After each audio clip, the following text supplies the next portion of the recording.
পড়ে শোনাচ্ছি ডাফনে দু মরিয়ের বিখ্যাত উপন্যাস রেবেকা। উপন্যাসটির আজ ৮ম পর্ব।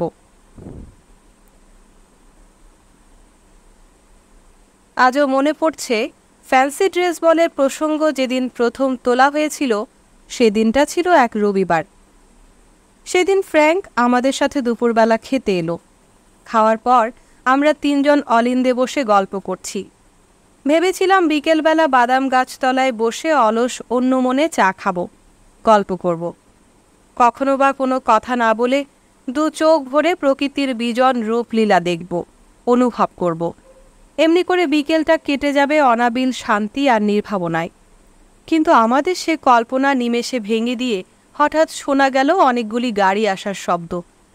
চেয়ে দেখি একদল অতিথি এসে গেছে। মন না চাইলেও হাসি মুখে এগিয়ে তাদের অভ্যর্থনা করে নিয়ে এলাম। শুষ্ক ভদ্রতার খাতিরে মুখে কৃত্রিম হাসি ফুটিয়ে তাদের সাথে সাথে এদিকে ওদিকে ম্যান্ডালের গোলাপ বাগানে, বনে, উপবনে আর হ্যাপি ভ্যালিতে ঘুরে বেড়ালাম। তারপর বৈকালিক চায়ের আসরে তাদের নিয়ে ড্রয়িং রুমে গিয়ে বসতে হলো। ফার্ট আর রবার্ট মহা সমারোহে আমাদের চা আর কত কি খাবার পরিবেশন করছে। বিরাটকায় রূপোর কেতলিটির দিকে চেয়ে ভাবছি কি করে ফার্ট সেটা নাড়াচাড়া করছে। আমার পাশে তাদের আলাপ আলোচনায় মন বসাতে পারছি না। এসব সামাজিক ব্যাপারে আমার সংকট মুহূর্তে ফ্র্যাঙ্কি আমার একমাত্র বন্ধু, ত্রাতা। আমার হাত থেকে চায়ের পেয়ালা নিয়ে সে সবাইকে দিচ্ছে। অন্য মনে কি ভাবতে ভাবতে আমি তাদের সব প্রশ্নের ঠিক উত্তর দিতে পারছি না দেখে সে তাদের সাথে আমার হয়ে কথা বলছে। ম্যাক্সিম ঘরের আর একদিকে অনেককে বই, ছবি এসব দেখাচ্ছে গৃহস্বামীর সহজ স্বাভাবিক গাম্ভীর্য নিয়ে।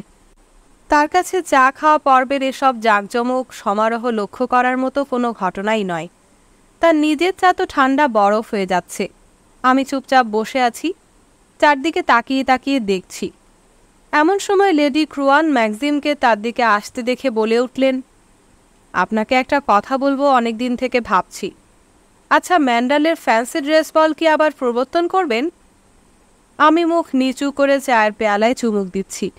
কেমন একটা অস্বস্তিতে মন ভরে উঠল। ম্যাগজিন কিন্তু বেশ শান্ত সহজভাবে উত্তর দিল, আমি এ বিষয়ে এখনো কিছু ভেবে দেখিনি।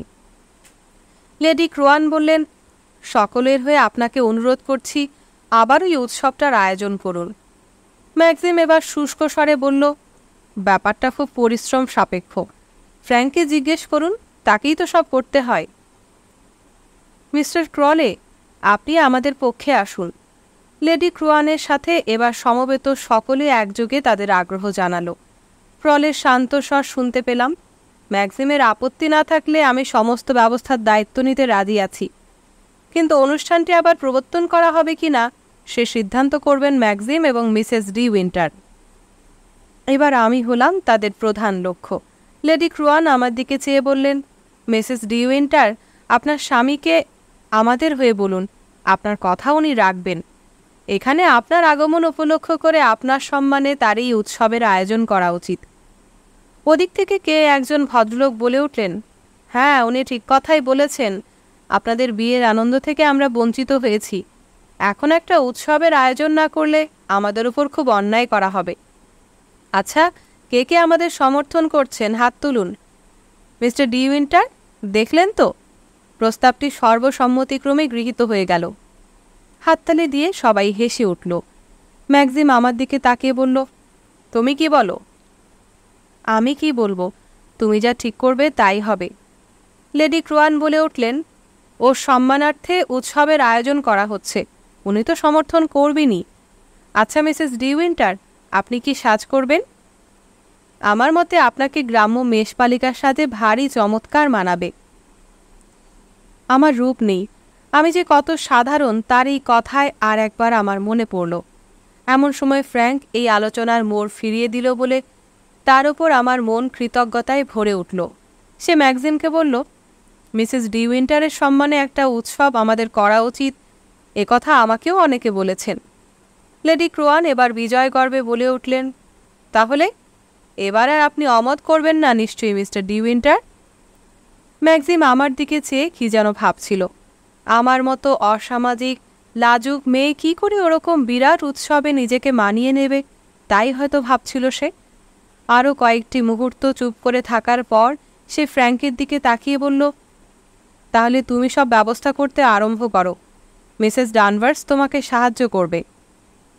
লেডি ক্রুয়ান অবাক হয়ে বলে উঠলেন, মিসেস ডানভার্স?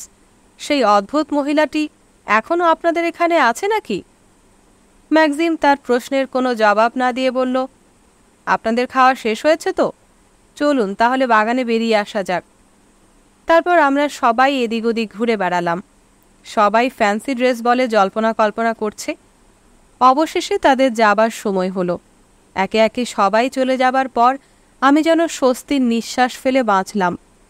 ড্রয়িং রুমে গিয়ে আরও এক কাপ চা খেতে খেতে ভাবছিলাম, যাক, আজকের মতো অতিথি অভ্যাগতদের আপ্যায়ন করবার দায়িত্ব থেকে মুক্তি পাওয়া গেল। একটু পরে ফ্র্যাঙ্কো এসে আমার পাশে বসল। ম্যাক্সিম বাইরে জেসপারের সাথে খেলা করছে। আমরা দুজন কিছুক্ষণ কোনো কথা বললাম না। চা খাওয়া শেষ করে ফ্র্যাঙ্কের দিকে তাকিয়ে বললাম, ফ্যান্সি ড্রেস বল সম্বন্ধে আপনার কি মত? সে একটু দ্বিধা করে জবাব দিল, আমার আবার মতামত কি? ম্যাক্সিমের কোনো আপত্তি নেই, সেটাই যথেষ্ট। মত না দিয়ে তার তো কোনো উপায় ছিল না। আচ্ছা, আপনার কি সত্যিই মনে হয় যে এখানকার সকলেই ম্যান্ডালের এই বিশেষ উৎসবটির জন্য ব্যাকুল আগ্রহে দিন গুনছে? হ্যাঁ, সে কথা সত্যি। তাছাড়া লেডি ক্রুয়ান যে বললেন আপনার সম্মানার্থে একটা কিছু করা দরকার, তাতে কিন্তু আমি তার সাথে একমত। না, আমি তা চাই না। আমার বিয়েতেও কোনো জাঁকজমক হয়নি। তাতে কি হয়েছে? উৎসব মুখর ম্যান্ডারলে সত্যি অপূর্ব। দেখবেন আপনারও খুব ভালো লাগবে। আপনাকে কিছুই করতে হবে না। অতিথি অভ্যাগতদের শুধু অভ্যর্থনা করবেন। আচ্ছা, আপনার সাথে আমি নাচবার অনুমতি পাবো তো? সহজ সরল ফ্র্যাঙ্ক। সত্যি, ওকে আমার বড় ভালো লাগে। আমি একটু হেসে উত্তর দিলাম, যতবার খুশি আপনি আমার সাথে নাচবেন। ম্যাক্সিম আর আপনি ছাড়া আমি অন্য কারো সাথে নাচলে তো? না না, তাহলে বড় বিশ্রী হবে। সবাই খুব মনক্ষুণ্ণ হবে। আপনি অন্যদেরও নিরাশ করবেন না। সে বেশ গম্ভীর হয়ে উঠেছে। আমি হাসি লুকাবার জন্য মুখ ফেরালাম। লেডি ক্রুয়ান বললেন, আমাকে গ্রাম্য মেষপালিকার বেশে ভালো মানাবে। আপনি কি বলেন? হ্যাঁ, সেই সাজে আপনাকে সত্যি খুব সুন্দর মানাবে। আমি এবার জোরে হেসে উঠলাম। আমাকে হাসতে দেখে সে অবাক হয়ে বলল, হাসছেন যে?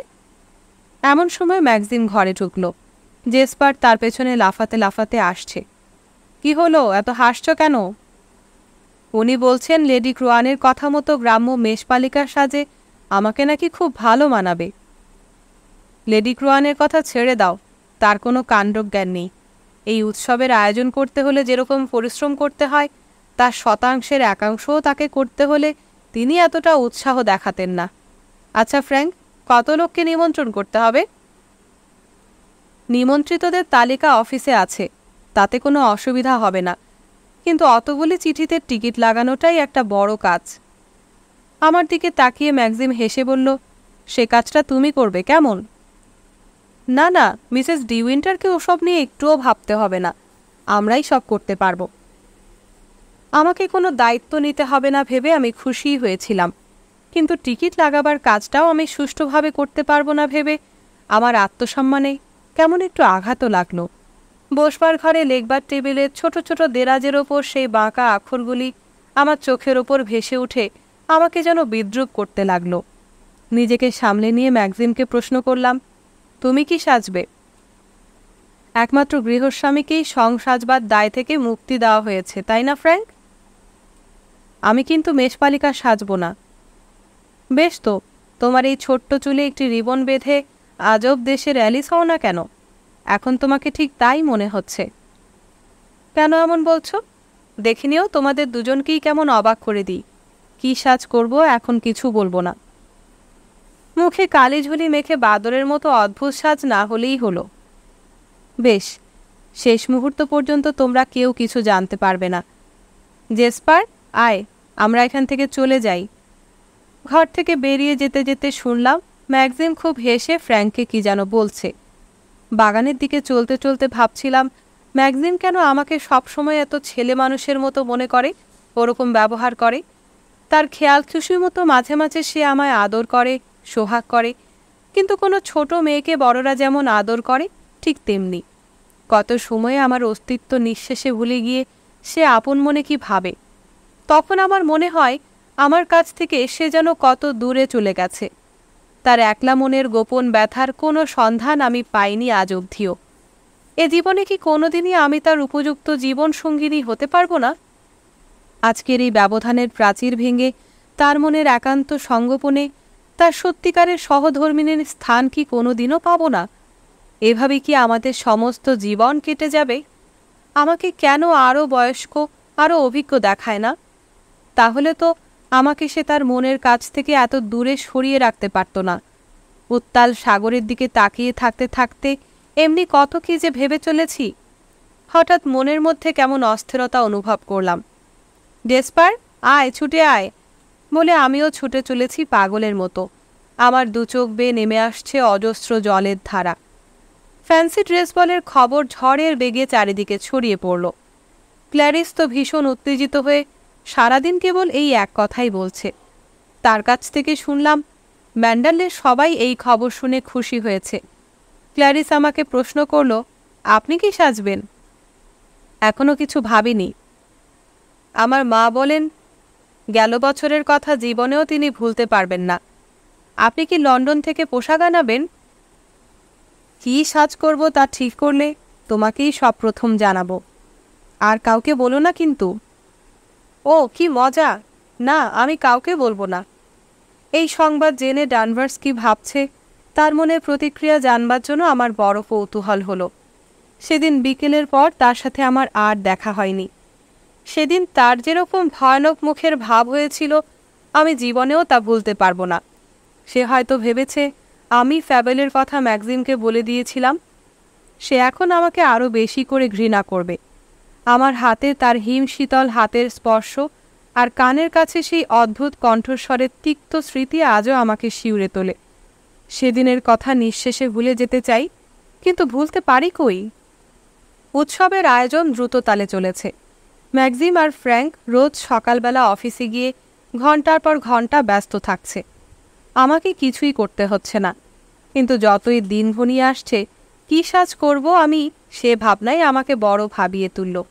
অবশেষে একেবারে মরিয়া হয়ে একদিন সকালবেলা বিয়েট্রিসের দেওয়া আঁকবার সেই বইগুলি নিয়ে লাইব্রেরিতে বসে বসে একের পর এক ছবি দেখতে লাগলাম, যদি তার মধ্য থেকে কোনো ছবির সাজ আমার পছন্দ হয় এই আশায়।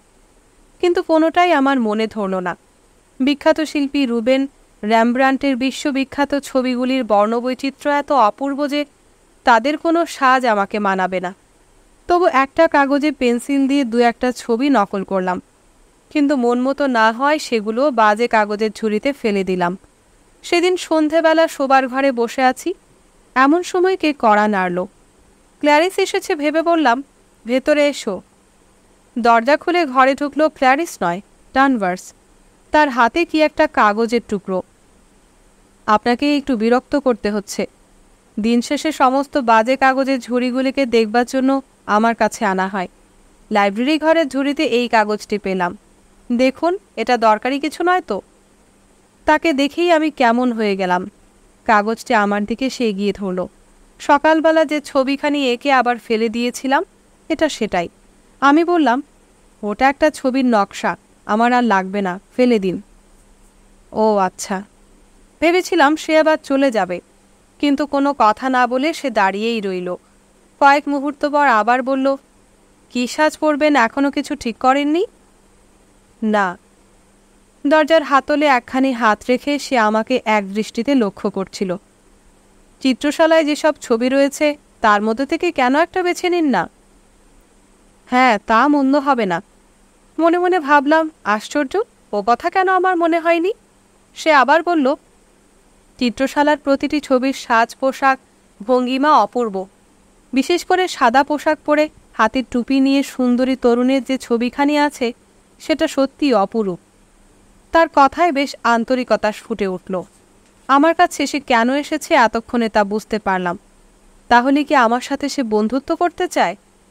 ফ্যাবেলের কথা আমি যে ম্যাগজিনকে বলিনি তা বুঝতে পেরে বোধহয় আমার উপর সে কৃতজ্ঞ হয়েছে।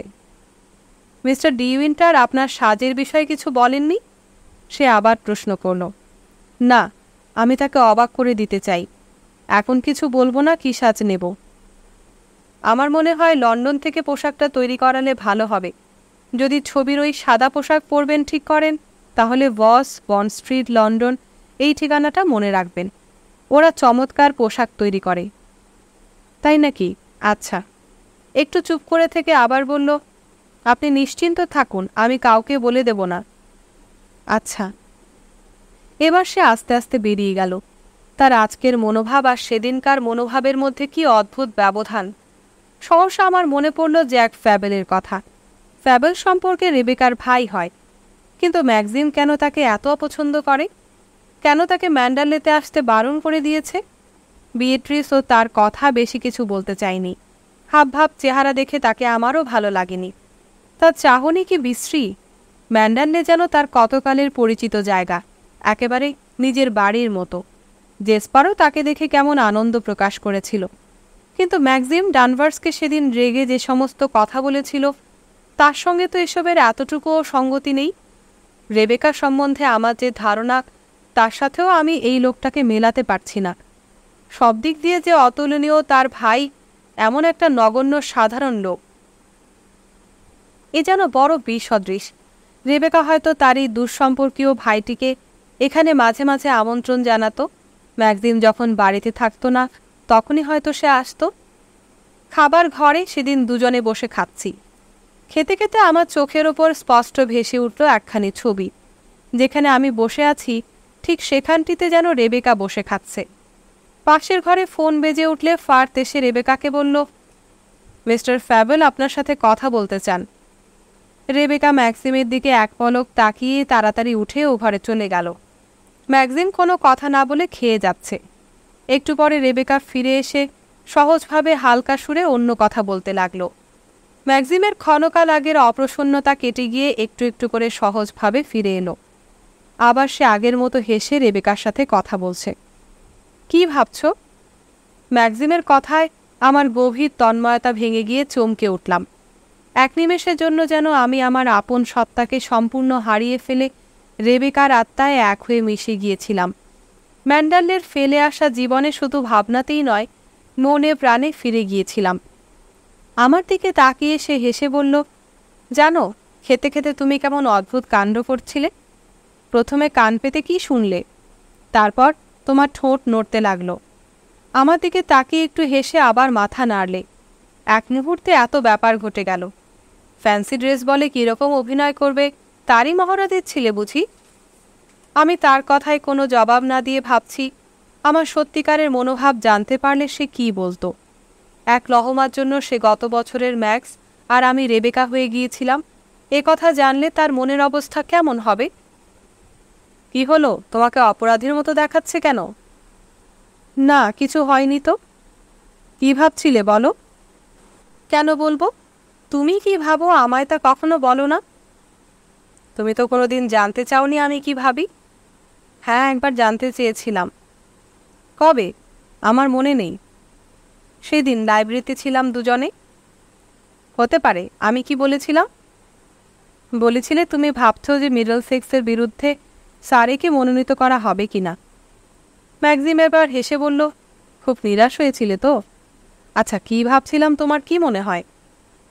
একেবারে অন্য কথা। কি কথা? তা জানি না, কিন্তু আমি যদি তোমাকে বলে থাকি যে আমি খেলার কথা ভাবছিলাম, তাহলে সত্যি তাই ভাবছিলাম। আমাদের মন অনেক সহজ সরল, বুঝলে, কিন্তু মেয়েদের বাঁকা মনের কুটিল গতি বুঝবার সাধ্য কোনো পুরুষের নেই। কিছুক্ষণ আগে তোমাকে একেবারে অন্য মানুষ বলে মনে হচ্ছিল, তা জানো? তোমার মুখের ভাব একেবারে বদলে গিয়েছিল। সত্যি? কেমন ভাব হয়েছিল? ভাষায় তা প্রকাশ করতে পারবো না। হঠাৎ যেন তোমাকে কত বয়স্ক, কত কুটিল মনে হচ্ছিল। আমার একটুও ভালো লাগছিল না। ইচ্ছে করে অমন ভাব আমি করিনি, তা জানি। আমার গলা যেন শুকিয়ে আসছে। একটু জল খেয়ে তার দিকে তাকিয়ে বললাম, আমাকে বয়স্ক দেখাক তুমি তা চাও না? না। কেন? তোমাকে তা মানায় না। কিন্তু একদিন তো বয়স আমার বাড়বেই, চুল পাকবে, কপালেও রেখা পড়বে। তা হোক, তাতে কিছু আসবে যাবে না। তাহলে এখন কেন তোমার ভালো লাগবে না? একটু আগে তোমার যেরকম মুখের ভাব হয়েছিল তা আমি চাই না, সত্যি চাই না। তোমার মুখে চিন্তার রেখা ফুটে উঠেছিল, চোখের দৃষ্টিতে কি এক জ্ঞানের আলো, অভিজ্ঞতার জ্বালা ফুটে উঠেছিল, কিন্তু সেই জ্ঞানের মধ্যে, অভিজ্ঞতার মধ্যে কোনো সত্য নেই। কি বলছো তুমি? কোন জ্ঞান, কোন অভিজ্ঞতা সত্য নয়? সে এক মুহূর্ত চুপ করে রইল। ফার্থ এসে প্লেট বদলে অন্য খাবার দিয়ে গেল।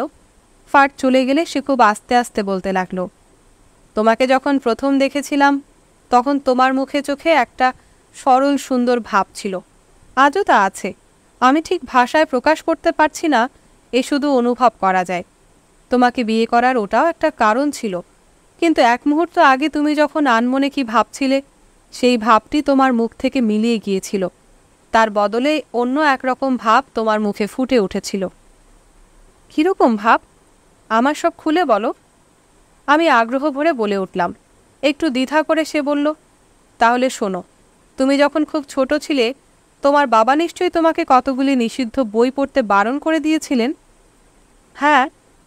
বেশ, বাবার মতো স্বামীও তো গুরুজন, আমার কথাও তাহলে শুনবে কেমন?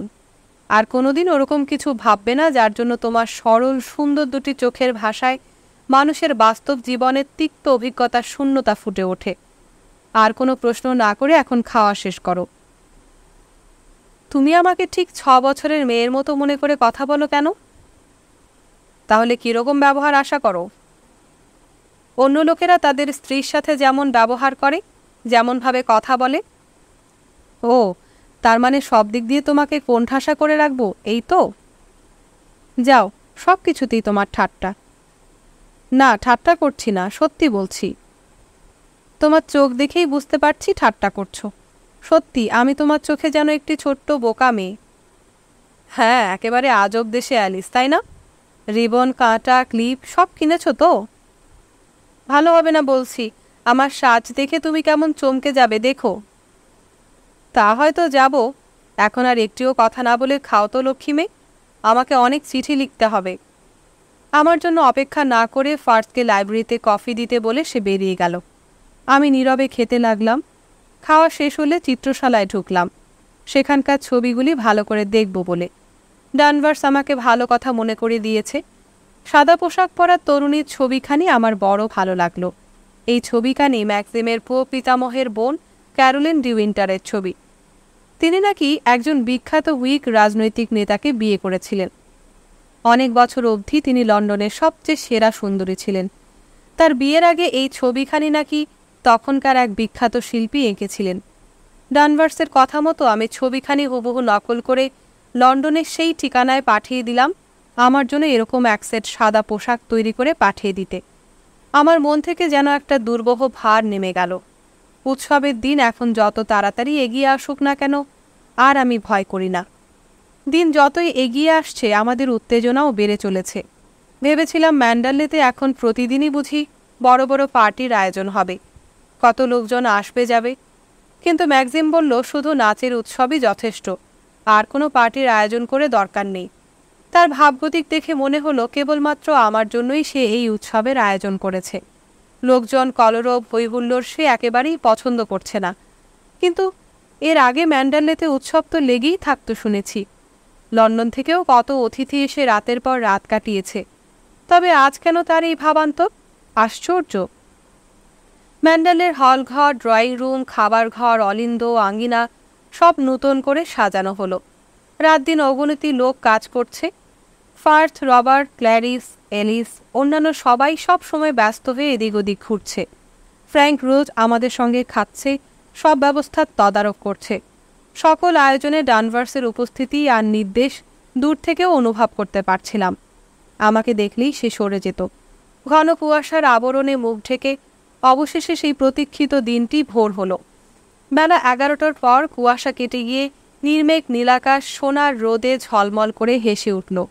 মালিরা রাশি রাশি ফুলের তোড়া নিয়ে আসছে। রকমারি কত ফুলের মেলা বসেছে যেন। ডানভার্স মালিদের নির্দেশ দিচ্ছে কোথায় কোন ফুলের তোড়া রাখতে হবে। নিজেও নিপুণভাবে ফুলদানিতে ফুল সাজিয়ে রাখছে। সমস্ত ঘরগুলি ফুলে ফুলে অপূর্ব শোভাময় হয়ে উঠল।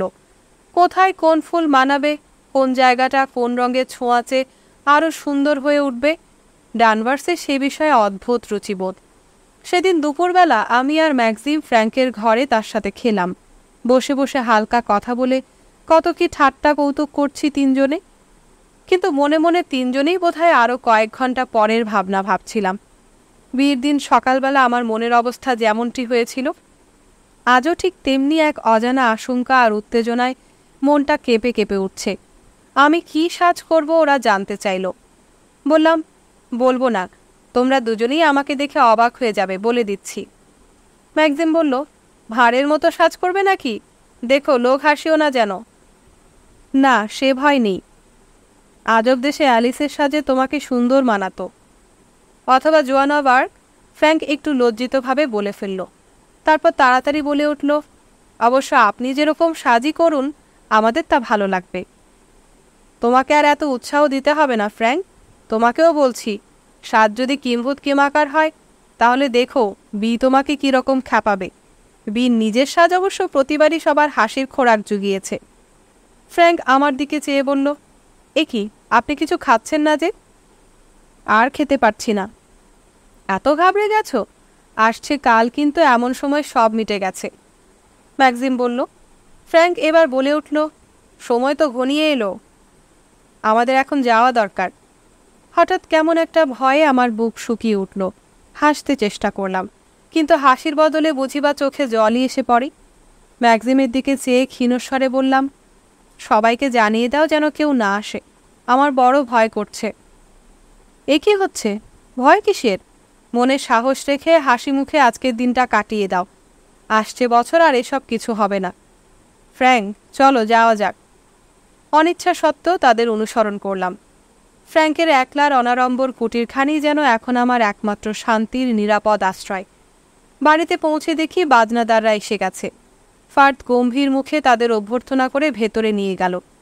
বিকেল ফুরিয়ে সেই ক্ষণটি এগিয়ে আসছে, আর আমার মন আরও বেশি করে অস্থির হয়ে উঠছে। একটু পরেই বিয়েট্রিসরা এসে পড়ল। চারদিকে চোখ বুলিয়ে বিয়েট্রিস বলে উঠল, বাহ, চমৎকার, একেবারে আগের মতোই তো সব ব্যবস্থা হয়েছে দেখছি। তারপর আমার দিকে চেয়ে বলল, ফুলগুলো কি সুন্দর করে সাজানো হয়েছে। তুমি সাজিয়েছ বুঝি? না, মিসেস ডানভার্স সব করেছে। ও। কিছুক্ষণ চুপ করে থাকার পর আবার বলল, তোমরা কে কি সাজ করছো? ম্যাক্সিম বুঝি এবারও কোনো সাজ নিতে রাজি হয়নি? না, ম্যাক্সিম হেসে জবাব দিল, আমার তো মনে হয় তুমি এতে যোগ দিলে আরও মজা হতো, অনেক বেশি আনন্দ পেত সবাই। ম্যান্ডেলের উৎসবে অফুরন্ত আনন্দের এতটুকু অভাব কোনোদিন দেখেছ নাকি? না, তা অবশ্য নয়, তবুও বলবো গৃহস্বামীকেই প্রধান অংশ নেওয়া উচিত। কেন? গৃহকর্ত্রী তো অংশ নিচ্ছে, তাই কি যথেষ্ট নয়? কৃত্রিম সাজে নিজেকে বহুরূপী বানিয়ে অস্বস্তি ভোগ করব কেন বলো তো? আমি গাইলসের দিকে তাকিয়ে বললাম, আপনি কি সাজ করবেন? ভাবছি আরব দেশীয় ডাকাত সাজব। ওরে বাপরে! ম্যাক্সিম চোখ বড় করে বলে উঠল। বিয়েট্রিস বলল, হ্যাঁ, ওকে ওই সাজে চমৎকার মানাবে। ফ্র্যাঙ্ক বিয়েট্রিসকে প্রশ্ন করল, আপনি কি পোশাক পরবেন মিসেস লেসি? আমার সাজ খুব ভালো হবে বলে মনে হচ্ছে না। ওর সাথে মানানসই করে যা হোক একটা পূব দেশীয় ছদ্মবেশ নিলেই চলবে। এবার আমার দিকে চেয়ে এসে প্রশ্ন করল, তুমি কি সাজবে? ম্যাক্সিম হেসে বলল, ওকে জিজ্ঞেস করো না, খুব গোপন কথা ওটা, আমাদের কাউকে বলেনি। হয়তোবা লন্ডনেই পোশাকের অর্ডার দিয়ে বসে আছে। তাই নাকি? ভীষণ ব্যাপার তো। আমি বললাম, না, এমন কিছু ব্যাপার নয়, শুধু তোমাদের সকলকে অবাক করে দেব বলে কাউকে বলিনি। তুমি কি পড়ছো বললে না তো ফ্র্যাঙ্ক?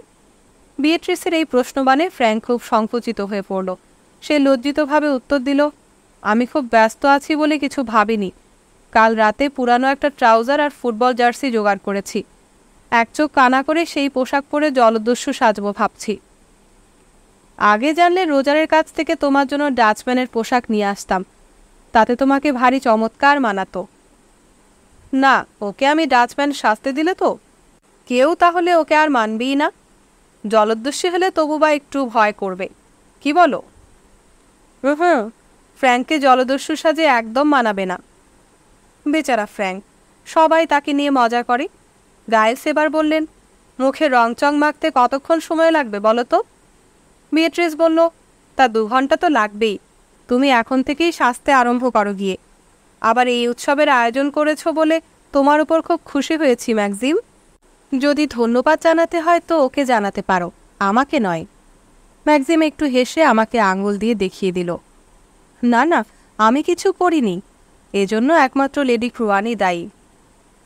তোমার সাজ দেখবার জন্য বড় ব্যাকুল হয়ে উঠেছি, কিন্তু দেখবার মতো তেমন কিছু বিচিত্র নয়।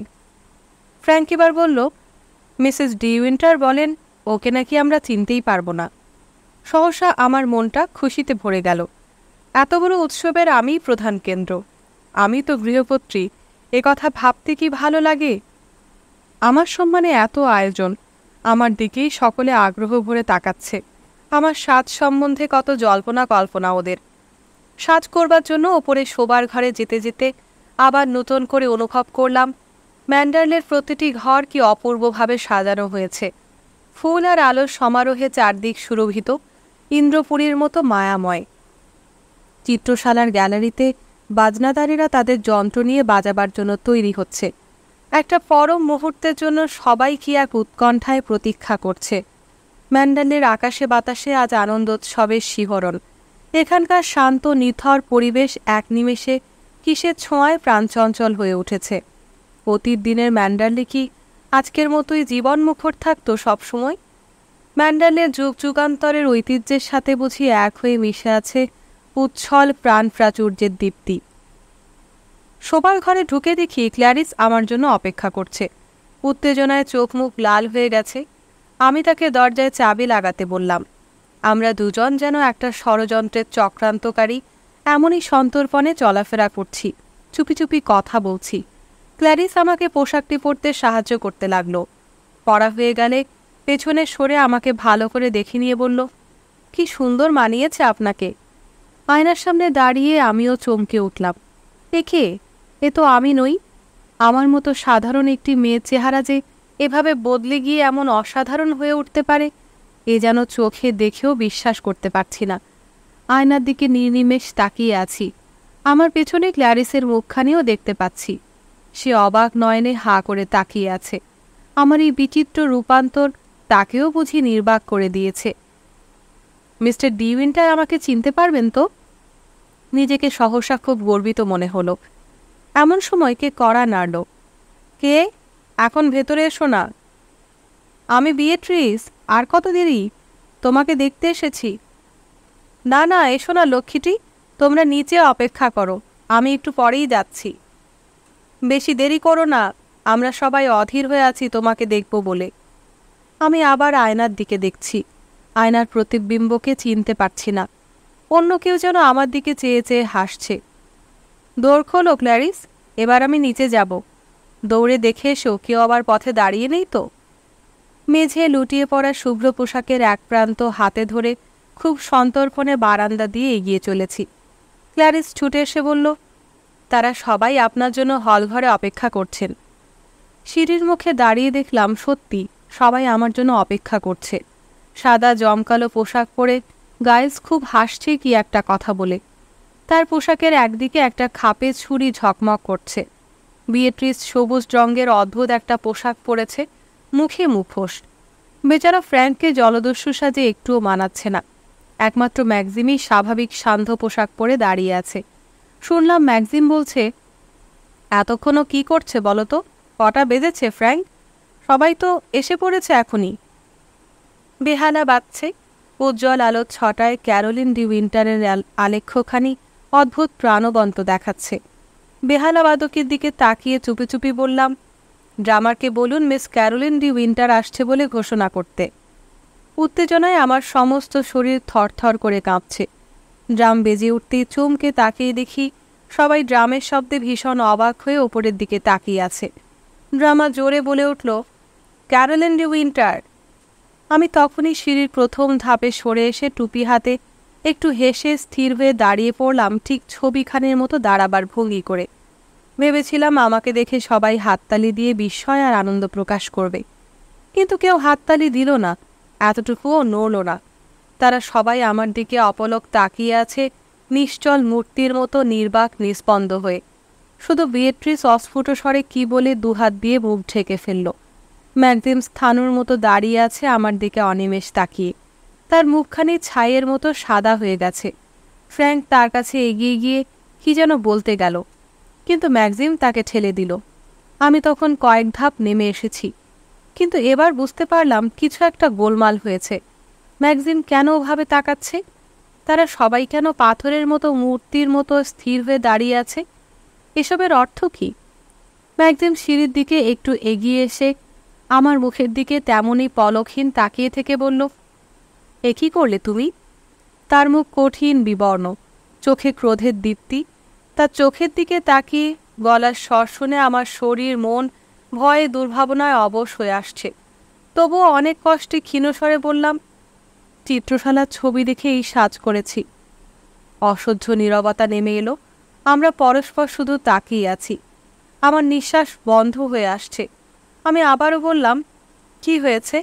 কি করেছি আমি? কেউ কিছু বলছো না কেন? কিছুক্ষণ পর ম্যাক্সিম যখন কথা বলল, আমি তার স্বর চিনতে পারলাম না। শান্ত, কঠিন, নিরুত্তাপ স্বরে সে বলছে, ওপরে গিয়ে পোশাক বদলে এসো। যে কোনো সাধারণ পোশাক পরলেই চলবে। আমি তার দিকে তাকিয়ে আছি। তার সমস্ত চেহারার মধ্যে শুধু চোখ দুটিতেই যেন জীবনের স্পন্দন ছিল। এখনো কেন দাঁড়িয়ে আছো? কি বলছি শুনতে পাচ্ছ না? কঠিন আদেশের সুরে সে বলল। আমি ফিরে দাঁড়িয়ে বারান্দা দিয়ে একরকম ছুটেই চললাম শোবার ঘরের দিকে। চোখের জলে সব ঝাপসা হয়ে গেছে। অন্ধের মতো চলেছি। হঠাৎ আমার দৃষ্টি ধাক্কা খেল পশ্চিম মহলে যাবার প্রথম দরজাটির সামনে। কি যেন ওখানে দাঁড়িয়ে আছে। চোখ মুছে ভালো করে তাকিয়ে দেখি ডানভার্স। তার মুখে সেই বিচিত্র ভাব জীবনে ভুলব না। দুষ্ট অভীষ্ট সিদ্ধ করে শয়তানির বিজয় গর্বিত বিদ্রুপ ভরা হাসির ছটায় তার মুখখানি কি বিভৎস বিকৃত দেখাচ্ছে। আমি পাগলের মতো ছুটে চলেছি আমার শোবার ঘরের দিকে। ক্ল্যারিস আমার জন্য শোবার ঘরে অপেক্ষা করছিল। তার পাংশু মুখখানি কাগজের মতো সাদা হয়ে গেছে। আমাকে দেখে সে কেঁদে ফেলল। আমি কোনো কথা না বলে তাড়াতাড়ি পোশাক খুলতে লাগলাম। সে কাঁদতে কাঁদতে আমাকে সাহায্য করছে। আমি বললাম, কাঁদছো কেন? কেঁদো না আর। কিন্তু তার দুগাল বেয়ে জলের ধারা টপ টপ করে গড়িয়ে পড়ছে। হাত দুটো থরথর করে কাঁপছে। একটু শান্ত হয়ে সে বলল, আপনি এবার কোন পোশাকটা পরবেন? কি জানি, আমি এখন একলা থাকতে চাই ক্ল্যারিস। তুমি কিছু ভেবো না, আনন্দ করো গিয়ে। আর শোনো, কাউকে বলো না এসব কথা। না, বলবো না। আবার তার কান্না ঝরে পড়ল। তোমার এরকম চোখ মুখ দেখলে সবাই কি ভাববে বলো তো? যাও, ভালো করে চোখ মুখ ধুয়ে ফেলো। কান্নার কি হয়েছে? কে যেন কড়া নাড়ল। ক্ল্যারিস শঙ্কিত দৃষ্টিতে আমার দিকে তাকালো। কে? দরজা খুলে বিয়েট্রিস ঘরে ঢুকে ছুটে এসে আমাকে জড়িয়ে ধরল। ক্ল্যারিস এবার ঘর থেকে বেরিয়ে গেল। সহসা বড় অবসন্ন মনে হলো নিজেকে। আমি আর দাঁড়িয়ে থাকতে পারছি না। বিয়েট্রিসের আলিঙ্গন থেকে নিজেকে মুক্ত করে তাড়াতাড়ি বিছানার ওপর বসে পড়লাম। বিয়েট্রিস আমার পাশে এসে দাঁড়ালো। একটু পরে বলল, তোমাকে এত ফ্যাকাশে দেখাচ্ছে কেন? অসুস্থ বোধ করছো? না, কিছু হয়নি তো। আলোর জন্য অমন দেখাচ্ছে। কিছুক্ষণ চুপচাপ বসে থাকো। দাঁড়াও, এক গ্লাস জল এনে দিচ্ছি। সে উঠে গিয়ে এক গ্লাস জল নিয়ে এসে আমার মুখের সামনে ধরল। তাকে খুশি করবার জন্য অনিচ্ছা সত্ত্বেও জলটা আমাকে খেতে হলো। একটু চুপ করে থাকার পর আস্তে আস্তে বলল, তোমাকে দেখেই বুঝতে পেরেছিলাম একটা মারাত্মক ভুল হয়ে গেছে। তুমি কিছু জানতে না? কেমন করেই বা জানবে? কি জানবো? কি বলছো তুমি? গেলবারের উৎসবে রেবেকাও এই সাজ করেছিল। আজ তোমাকে ওই বেশে দেখে চমকে উঠে আমি ভেবেছিলাম। কথাটা শেষ না করে সে আমার গায়ে হাত বুলাতে বুলাতে বলল, তোমার তো সেসব জানবার কথা নয়। না না, আমার জানা উচিত ছিল, জানা উচিত ছিল। না, তোমার জানবার কোনো কারণ নেই। সেদিক থেকে তোমার এতটুকুও দোষ নেই। তবে এই অপ্রত্যাশিত ব্যাপারে আমরা সবাই খুব অপ্রস্তুত হয়ে গিয়েছিলাম, সে কথা সত্যি। এরকম অদ্ভুত যোগাযোগ যে হতে পারে আমরা কেউ স্বপ্নেও তা ভাবতে পারিনি। আর ম্যাক্সিম? থামলে কেন? বলো, কি বলছিলে? ম্যাক্সিম ভেবেছিল তুমি বুঝি ইচ্ছে করে সব জেনে শুনে এ কাজ করেছো তাকে অবাক করে দেবে বলে। আমি তাকে বলেছি, তুমি জেনে শুনে এ কাজ করতেই পারো না। এটা নেহাতি একটা আকস্মিক দুর্ঘটনা। কিন্তু আমার বোঝা উচিত ছিল, আমারই দোষ। না না, এসব কি ভাবছো তুমি? তাকে বুঝিয়ে বললে সব ঠিক হয়ে যাবে। আমি ওদিককার ব্যবস্থা সব ঠিক করে এসেছি। ফ্র্যাঙ্ক আর গাইলস তাদের বলবে তোমার সাজ পছন্দ হয়নি বলে তোমার মন খারাপ হয়েছে। আমি কিছু বললাম না। কোলের মধ্যে দুহাত রেখে নিস্পন্দ হয়ে বসে আছি। পোশাকের আলমারির কাছে গিয়ে সে বলল, কি পরবে? এই নীল পোশাকটা ভারী সুন্দর, এটাই পরো। তাড়াতাড়ি পরে নাও, সবাই এসে গেছে। না, আমি যাব না। পোশাকটা হাতে নিয়ে বিয়েট্রিস আমার দিকে বিস্ময় ভরা দৃষ্টিতে তাকিয়ে রইল। তারপর বলল, তোমাকে যেতেই হবে। আমার কথা রাখো লক্ষ্মী বোন আমার। না, আমি যেতে পারবো না। যা ঘটে গেল তারপর আমার আর যাওয়া চলে না। তাদের আমি এই মুখ দেখাতে পারবো না। কিন্তু কেউ কিছু জানে না, জানতেও পারবে না কোনো দিন। আমরা কয়েকজন ছাড়া আর কেউ কিছু জানে না, বিশ্বাস করো। আমাকে ক্ষমা করো, আমি যেতে পারবো না। সবাই এসে গেছে, এখন তুমি না গেলে কি ভাববে তারা? কি বলবো আমি? আমি না গেলে কোনো ক্ষতি হবে না, তারা কেউ আমাকে চেনে না। ম্যাক্সিমের কথাও কি ভাবছো না? তার কথা ভেবেই না হয় মনকে শক্ত করো, চলো। না। আবার কড়া নেড়ে উঠল। বিয়েট্রিস বলল, কে? তারপর এগিয়ে গিয়ে দরজা খুলল। গাইলস দরজার সামনে দাঁড়িয়ে। সকলে এসে পড়েছে। ম্যাক্সিম জানতে পাঠিয়েছে তোমাদের এত দেরি হচ্ছে কেন। বলো গিয়ে, ওর শরীরটা হঠাৎ অসুস্থ হয়ে পড়েছে, একটু পরে যাবে। আচ্ছা। আমার দিকে আর চোখে একবার তাকিয়ে তিনি তাড়াতাড়ি চলে গেলেন। বিয়েট্রিস এবার আমার কাছে এসে বলল, তোমাকে একা ফেলে যাই কি করে? আমার জন্য ভেবো না, তুমি যাও। কয়েক মুহূর্ত চুপ করে দাঁড়িয়ে থেকে সে আস্তে আস্তে বেরিয়ে গেল। তার মুখখানি দুশ্চিন্তায় কালো হয়ে উঠছে লক্ষ্য করলাম। বিয়েট্রিস বুঝতে পেরেছে আমি কত দুর্বল। সে অন্য প্রকৃতির মেয়ে। আমার মতো অবস্থায় পড়লে হয়তো আবার পোশাক বদলে সহজ স্বাভাবিকভাবে তখনই নিচে নেমে যেত। আমি তো শত চেষ্টা করেও তা পারলাম না। আভিজাত্য, বংশমর্যাদা, মনের দৃঢ়তা সমস্ত দিক দিয়েই তার সাথে আমার আকাশ পাতাল ব্যবধান। ম্যাক্সিমের মরার মতো সাদা মুখে চোখ দুটি শুধু জল করছে। তার পেছনে গাইলস, বিয়েট্রিস, ফ্র্যাঙ্ক পুতুলের মতো নিষ্পলক দাঁড়িয়ে। কিছুক্ষণ আগেকার সেই অদ্ভুত দৃশ্য আমার চোখের সামনে ভেসে উঠল। না, আর বসে থাকতে পারছি না। বিছানা থেকে উঠে জানলার সামনে গিয়ে বাইরের দিকে তাকিয়ে দাঁড়িয়ে রইলাম। আকাশে ছেঁড়া ছেঁড়া মেঘ এদিক ওদিক আনাগোনা করছে। আর একটু পরে দিনের আলো নিভে এলে গোলাপ বাগানের সব আলো একসাথে জ্বলে উঠবে। বাগানে কত লোক হাত ধরাধরি করে বেড়াচ্ছে, হাসছে, গল্প করছে। বাতাসের সাথে সাথে গোলাপের ঘন সুবাস, আর তাদের কত কথার টুকরো ভেসে আসছে। কে যেন বলছে, ঠিক আগেকার মতোই সব ব্যবস্থা হয়েছে, তাই না? আরেকজনকে বলল, নূতন মিসেস ডি উইন্টার কিন্তু আমাদের মিসেস ডি উইন্টারের মতো নন, ইনি একেবারে অন্যরকম। আজ এসে অবধি তাকে তো একবারও দেখলাম না, গেলেন কোথায়? কি জানি, আমিও তাকে দেখিনি। আমাদের মিসেস ডি উইন্টার কিন্তু উৎসবের দিনে সব সময় সমস্ত জায়গায় উপস্থিত থাকতেন, কি বলো? হ্যাঁ, শুনলাম নূতন মিসেস ডি উইন্টার নাকি আজ উৎসবে উপস্থিত হবেন না। সে কি? হ্যাঁ, তার সাজ পছন্দ হয়নি, তাই তিনি নামবেন না। অনেকগুলি স্বরের খিলখিল হাসির তরঙ্গে বাতাস ভারী হয়ে উঠল। এমন কথা কে কবে শুনেছে? এ যে মিস্টার ডি উইন্টারের অপমান। সত্যি, তিনি কেমন করে তাকে সহ্য করছেন? আরও শুনলাম এ বিয়ে সুখের হয়নি, তাই নাকি? হ্যাঁ, সবাই তাই বলে। মিস্টার ডি উইন্টার নাকি এখন বুঝতে পারছেন তিনি কি মারাত্মক ভুল করেছেন। নূতন মিসেস ডি উইন্টার তো একেবারে সাধারণ মেয়ে। হ্যাঁ, বংশমর্যাদা বলতেও কিছু নেই। ফ্রান্সে কোথায়কার গভর্নেস না ওই রকম একটা কিছু ছিলেন। ওমা, সে কি কথা? হ্যাঁ, অথচ রেবেকার কথা ভাবলে। তারা কথা বলতে বলতে অন্যদিকে চলে গেল। আমি সেদিকে শূন্য দৃষ্টিতে তাকিয়েই আছি। সন্ধ্যার আকাশ ধূসর হয়ে এসেছে। আমার মাথার উপর শুকতারা জল করছে। আনমনে কতক্ষণ এভাবে দাঁড়িয়েছিলাম জানি না। সম্বিত ফিরে আসতেই জানলা থেকে সরে এলাম। মেঝের ওপর সেই সাদা পোশাকটি লুটাচ্ছে। সেটা তুলে আলমারিতে রেখে দিলাম।